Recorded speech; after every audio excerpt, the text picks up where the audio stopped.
আমাৰ নাচনী ৰেডি বিহু নাচিবলৈ আৰু এইফালে মোৰ হৈ আছে দেৰি এংগেজমেণ্টত যাবৰ কাৰণে আৰু এইফালে আহি পালোঁ মানে দৰা আহি উপস্থিত আৰু এতিয়া কইনাৰ সৰু ভণ্টীয়ে দৰাক আদৰি আছে আৰু এয়া হৈছে আমাৰ মৰম লগা কইনাজনী। আপোনালোকে কমেণ্ট কৰি জনাবচোন কেনেকুৱা লাগিছে তাইক আৰু তাইক আশীৰ্বাদ কৰিব।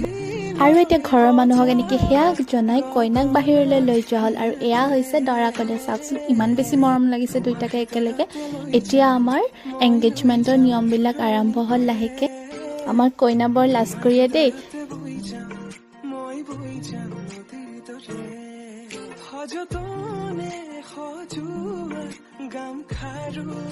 আৰু এনেকৈ নিয়ম নীতি শেষ হোৱাৰ পিছত আমি আহি বহিলোঁ ৰুমত অকণমান কথা পাতি। তাৰপিছত আমি গ'লোঁ ফটোশ্বুট কৰিবলৈ। ইয়াত দৰা কইনাই উঠি আছে ফটো।